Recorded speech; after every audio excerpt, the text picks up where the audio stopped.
De nalatenschap van Julius Theodor Hugo Uiterlo, meer bekend als Lieve Hugo, Iko en King of Kaseko, is vandaag vereeuwigd met de onthulling van een gedenkplaat op hoek van de Waaldijkstraat en Limesgracht, de omgeving waar hij is opgegroeid. De gedenkplaat is onthuld door de Stichting Kaseko onder voorzitterschap van Rosita Leeflang.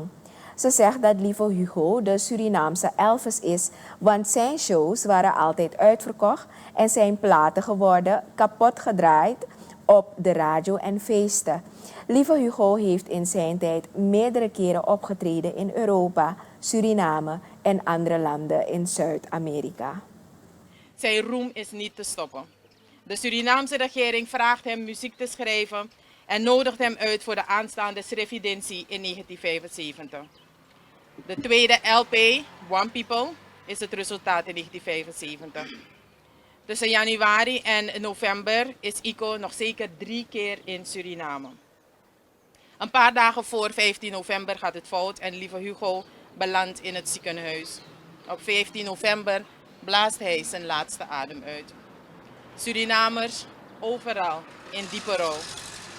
Iko krijgt een begrafenis waar Suriname voor uitloopt. In dezezelfde straat trouwens ook.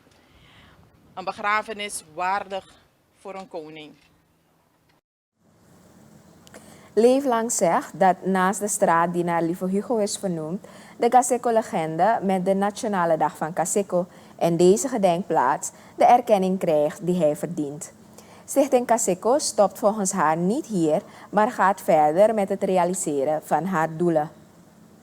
Een muurschildering met Kaseko-iconen. Het opzetten van een museum met een Hall of Fame, zodat we alle iconen een plekje kunnen geven. Het verdiepen van het onderzoek naar de Kaseko. Wie, wat, waar, wanneer, hoe deden ze het? Het aanmelden van de Kaseko op de immateriële lijst van de UNESCO. En wat denkt u van klassieke concerten en van de wereld rondreizen met onze Kaseko-muziek? En dan misschien een van de meest ultieme doelen, een Grammy voor een Kaseko-nummer. De weg is lang, maar we werken en we gaan er komen. Stichting Kaseko heeft tot doel om de Kaseko te behouden als immaterieel cultureel erfgoed van Suriname.